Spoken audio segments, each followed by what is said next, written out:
కావలి పట్టణంలోని మినీ స్టేడియంలో కావలి sports development వారి ఆధ్వర్యంలో ఆదివారం నిర్వహించిన కావలి నియోజకవర్గ మరియు జలదంకి మండల స్థాయి cricket tournament MLA Kavya Krishna Reddy ప్రారంభించారు. స్టేడియంకు విచ్చేసిన ఎమ్మెల్యే కావ్య కృష్ణారెడ్డికు టోర్నమెంట్ కమిటీ సభ్యులు ఘన స్వాగతం పలికి ఘనంగా సత్కరించారు. సరదాగా కాసేపు క్రికెట్ ఆడి క్రీడాకారులను ఉత్తేజపరిచారు. టాస్ వేసి ఆటను ప్రారంభించారు. అనంతరం ఏర్పాటు చేసిన సభా కార్యక్రమంలో ఎమ్మెల్యే కావ్య కృష్ణారెడ్డి మాట్లాడుతూ త్వరలో మినీ స్టేడియంకు మహత్తస పట్టనుందని తెలిపారు. సాప్ అధికారులు రావడం జరిగిందని, స్టేడియంకు అవసరమైన పనుల కొరకు డిపిఆర్లు తయారు చేయడం జరిగిందన్నారు. స్టేడియంను చదును చేయడానికి అవసరమైన మట్టికి సంబంధించిన ఖర్చులు తాను భరిస్తానని అన్నారు. వాకర్స్ కు ఇబ్బందులు తలెత్తకుండా వాకింగ్ ట్రాక్ ఏర్పాటు చేస్తామని తెలిపారు.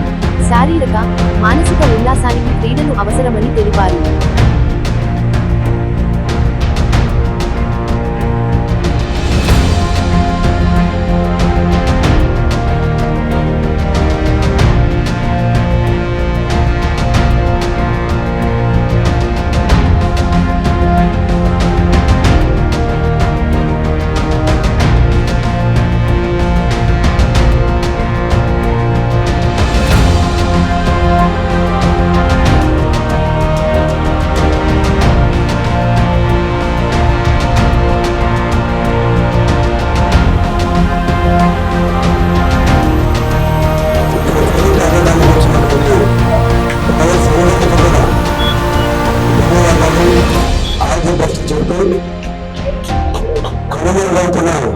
క్రీడలు పెద్దవాళ్ళకి పరిమితమైనటువంటి క్రీడలు ఈ రోజుల్లో క్రీడలు కూడా ధనవంతుల ఆధిపత్యంలోకి వెళ్ళిపోతున్న తరుణంలో మన కావలి లాంటి చిన్న పట్టణాల్లో ప్లేయర్స్ యొక్క సొంత కృషితో మీరే చేతి డబ్బులు ఖర్చు పెట్టుకుని మీరందరూ కూడా ఆటల మీద మక్కువతో శారీరక దృఢత్వాన్ని పెంచుకోవాలి, కాంపిటేటివ్ స్పిరిట్ని పెంచుకోవాలి, మానసిక పరిపక్వతను పెంచుకోవాలి.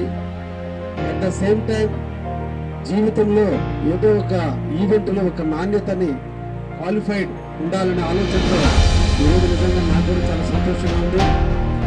తప్పకుండా నా వంతుగా నేను కావలి ప్లేయర్స్ అందరికి కూడా కావాల్సినటువంటి వాటిని అందించే దాంట్లో రాబోయే కాలంలో మీరేట్లు కూడా కొంత మనసుని ఏర్పాటు చేసుకుంటామని మీకు అందరికీ కూడా తెలియజేస్తున్నా.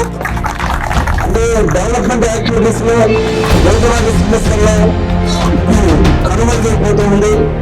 వీటిలో మీరు కూడా ప్రేరణతో మీరు కూడా మమ్మల్ని కలవటం, మాకు సమస్యలు మా దృష్టికి తీసుకురావటం, మీకు కావాల్సిన దాన్ని సాధించుకోవడంలో మీరు వ్యక్తిగత కావాల్సిన అవసరం కూడా ఉంది. ఎందుకంటే ఎవరు కూడా వీటి మీద కాన్సన్ట్రేషన్ రాదు మా జనరేషన్ లో. మీ జనరేషన్ లో ఎవరు అందరూ ఆత్మీయులు ఇస్తున్నారు, తల్లిదండ్రులు ప్రోత్సహిస్తున్నారు. నేను చూస్తున్న స్థితి వాళ్ళ బిడ్డ కోసం, అదేవిధంగా నాకు తెలిసిన రమణ వాళ్ళ బిడ్డ కోసం చాలా పేరెంట్స్ ఈ రోజున పిల్లల మీద నమ్మకంతో ఏదో ఒక రోజు మా పిల్లలు నా పిల్లల గురించి పెంచుతారు, తప్పకుండా వాళ్ళు కాదని జీవితంలో ఒక దాన్ని భూమి సాధించగలని పట్టుకొని మళ్ళీ తల్లిదండ్రులు గాలిలో శూన్యంలో నమ్మకంపై మీద శారీరక శ్రమ చాలా ముఖ్యమైనటువంటిది. ఎక్సర్సైజ్ ఒక్కటే కాదు, అన్ని రకాలుగా రోజుకి 4 గంటలు 5 గంటలు దాని మీద సాధన చేస్తే తప్పకుండా మీరు ఒక మంచి ఉన్నతమైనటువంటి స్థాయికి మీరు ఎదిగడానికి అవకాశం ఉంటుంది. కాబట్టి ప్లేయర్స్ అందరూ కూడా రండి అని చెప్పి సందర్భంగా ఆహ్వానిస్తారు. కారణం నమ్మకంతో మీ తల్లిదండ్రులు కావచ్చు, మీరు కావచ్చు, మీరు కోచ్లు కావచ్చు, అవమానాలు భరించేది కూడా మా బిడ్డలు ఏదో ఒక రోజు పతాకాన్ని తెచ్చి కావాలి కీర్తి పతాకాన్ని ఆకాశం ఎత్తుగా తీసుకుపోతారని నమ్మకంతో ఈరోజు నెట్ ఏర్పాటు చేసుకుని మీరు అందరూ కూడా ప్రాక్టీస్ చేస్తున్నారు. మన ఈ స్టేడియంలో కూడా వాకర్స్ అందరూ కూడా నడిచేటప్పుడు కూడా మీరు క్రికెట్ ఆడుకోవడానికి పిచ్చిని తయారు చేసుకునేటప్పుడు కూడా చాలా ఒడిదుడుకులు వచ్చినాయి, మా మీద కూడా వచ్చినాయి. అందరూ కూర్చున్నాం, మళ్ళీ దీని సమస్యను పరిష్కరించాం.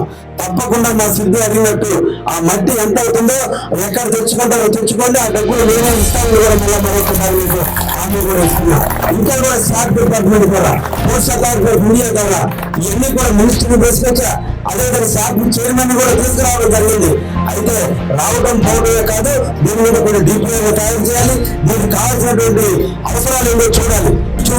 లేదంటే పెద్ద అభివృద్ధి అనేది కాదు, మీ శ్రమ మీ విజయానికి దారి తీస్తుంది.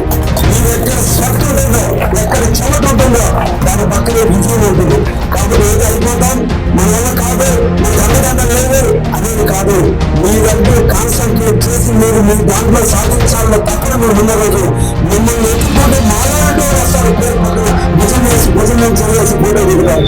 అది రావాలంటే మీరు ఈ రోజు నుంచి కష్టపడండి చెప్పి 2 సంవత్సరాలు మీరు సాధన చేస్తే జీవితంలో తప్పకుండా మంచి ప్లేయర్గా మీరు రాణిస్తారని, తప్పకుండా విధంగా కావలి కీర్తిపతాకాలు మన కావలికి ఎన్నైనా మీరు విధంగా మీరు తీసుకురామని చెప్పి కావలి సంబంధించిన ప్లేయర్స్ అందరినీ కూడా అభినందిస్తే మీరందరికీ కూడా శుభాకాంక్షలు తెలియదు. నూతన సంవత్సర శుభాకాంక్షలతో పాటు సంక్రాంతి శుభాకాంక్షలు అంతా కూడా తెలియజేస్తూ ఈ సంక్రాంతి వరకు ఆటపాటలతో అందరూ కూడా ఆనందంగా ఉండాలని పిల్లలందరూ కూడా వస్తున్నారు. కాబట్టి అందరూ మీరు అందరూ కలిసి మంచి ఆటలు కావాలని కూడా అందరికీ ఒక కీర్తి తెచ్చే దగ్గర మీరు అందరూ ముందుకు పోవాలని ఆశిస్తూ సెలవు తీసుకుంటారు. Thank you.